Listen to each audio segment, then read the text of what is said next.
Baik, Assalamualaikum warahmatullahi wabarakatuh. Salam sejahtera bagi kita semua. Saya ucapkan selamat siang untuk Bapak Muhammad Hanafi Zuardi SHY MSI. Dan saya ucapkan selamat siang untuk kalian semua.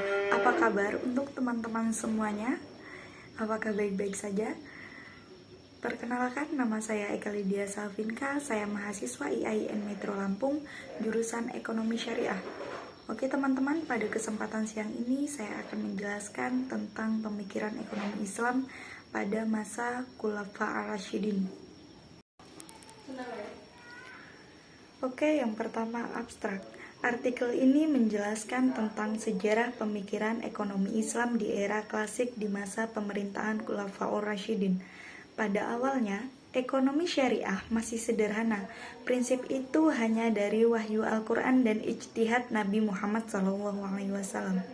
Setelah beliau meninggal, Abu Bakar melanjutkan praktik ekonomi Islam dan menekankan pada ketepatan pembayaran zakat. Praktik ekonomi Islam di era Umar menekankan pada manajemen Baitul Mal dan pajak pengelolaan lahan atau yang sering disebut dengan kharaj yang disita dari negara ditaklukkan di era Utsman. Ia memutuskan untuk tidak mengambil gaji di kantornya. Sebaliknya, ia menabung uangnya untuk investasi negara. Dan dalam era Ali bin Abi Thalib, pajak atas pemilik hutan adalah sekitar 4.000 dirham dan diperoleh Ibnu Abbas, gubernur Kufah, mengambil sayur sebagai zakat yang akan digunakan sebagai rempah-rempah. Dalam kewenangannya, Ali memiliki prinsip bahwa distribusi uang untuk orang berdasarkan kemampuan mereka. Pengertian ekonomi Islam. Pada dasarnya persoalan ekonomi sama tuannya dengan keberadaan manusia itu sendiri. Akan tetapi, bukti-bukti konkret paling awal yang bisa ditelusuri ke belakang hanyalah masa Yunani kuno. Sedangkan dalam pemikiran ekonomi Islam merupakan respon para pemikir muslim terhadap tantangan ekonomi pada masa mereka. Merujuk pada Al-Quran, ekonomi Islam diidentikan dengan istisat atau yang sering disebut dengan golongan pertengahan, atau bisa diartikan menggunakan rezeki yang ada di sekitar kita. Kemudian ada yang dikemukakan oleh Manan yang berbunyi, ilmu ekonomi Islam adalah ilmu pengetahuan sosial yang mempelajari masalah-masalah ekonomi masyarakat yang diilhami oleh nilai-nilai Islam. Dengan adanya label Islam dalam ekonomi ini, berarti menjadi dasar hukum bahwa ekonomi itu bukanlah ekonomi konvensional. Dari sumber hukum ini yang menyebabkan ilmu ekonomi disebut ekonomi Islam.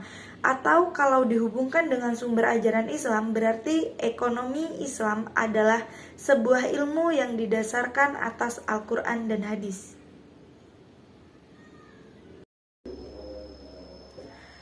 Masa Abu Bakar. Setelah Rasulullah wafat, kaum muslimin mengangkat Abu Bakar menjadi khalifah pertama. Abu Bakar mempunyai nama lengkap Abdullah bin Abu Huwafah al-Tamimi. Masa pemerintahan Abu Bakar tidak berlangsung lama, hanya sekitar 2 tahun.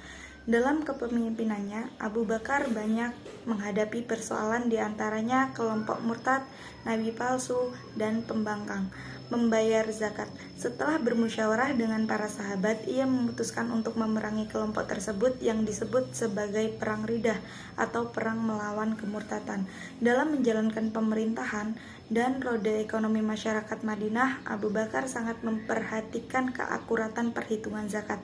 Abu Bakar juga mengambil langkah-langkah strategis dan tegas untuk mengumpulkan zakat dari semua umat Islam, termasuk Badui, yang kembali memprihatinkan.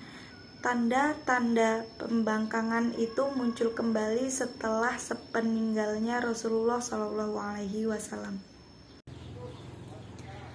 Yang kedua, masa Umar bin Khattab. Umar bin Khattab merupakan pengganti dari Abu Bakar. Pergantian kepemimpinan pada masa ini dilakukan melalui penunjukan. Berdasarkan hasil bermusyawarah antara pembuka, sahabat memutuskan untuk menunjuk Umar bin Khattab sebagai khalifah Islam kedua. Setelah diangkat menjadi khalifah, Umar bin Khattab menyebut dirinya sebagai khalifah Khalafati Rasulillah. Umar juga memperkenalkan istilah Amir al-Mu'minin atau komandan orang-orang yang beriman. Pemerintahan Umar berlangsung selama 10 tahun. Banyak kebijakan yang dilakukan pada masa Umar termasuk di bidang perekonomian pemerintahan.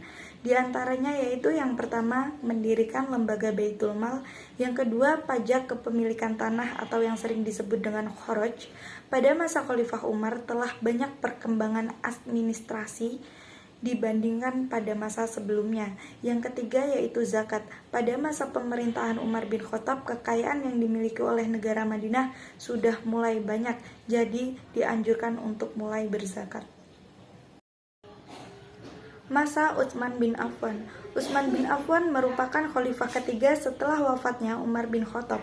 Peluasan daerah kekuasaan Islam yang telah dilakukan secara masif pada masa Umar bin Khattab diteruskan oleh Utsman bin Affan.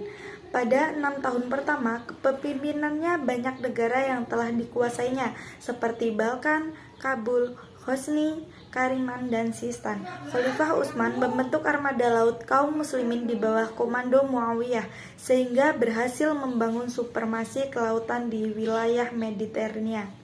Kebijakan yang dilakukan Utsman terkait perekonomian adalah tetap mempertahankan sistem pemberian bantuan dan santunan serta memberikan sejumlah besar uang kepada masyarakat yang berbeda-beda. Ali bin Abi Thalib. Ali bin Abi Thalib merupakan khalifah keempat menggantikan Utsman bin Affan yang terbunuh. Ali mempunyai gelar Karramahu Wajah. Ia menikah dengan putri Rasulullah Fatimah al-Az-Zahra, dikaruniai 2 putra yaitu Hasan dan Husain. Pada masa Ali merupakan masa pemerintahan tersulit yang harus dilampaui, karena masa itu merupakan masa yang paling kritis berupa pertentangan antar kelompok. Ada persamaan kebijakan ekonomi pada masa Ali bin Abi Thalib dengan khalifah sebelumnya. Keistimewaan Khalifah Ali dalam mengatur strategi pemerintahan adalah masalah administrasi umum dan masalah-masalah lainnya yang tersusun dengan sangat rapi. Kemudian kesimpulan, pada dasarnya pada zaman Rasul tatanan perekonomian Islam masih sangat sederhana. Landasannya hanya dari wahyu Al-Quran dan ijtihad Nabi Muhammad SAW. Ekonomi Islam mulai muncul ketika Nabi hijrah ke Madinah. Saat pertama kali tiba, keadaan Madinah masih sangat kacau. Kelompok yang terkaya dan terkuat adalah Yahudi, namun ekonominya masih lemah dan bertopang pada bidang pertanian.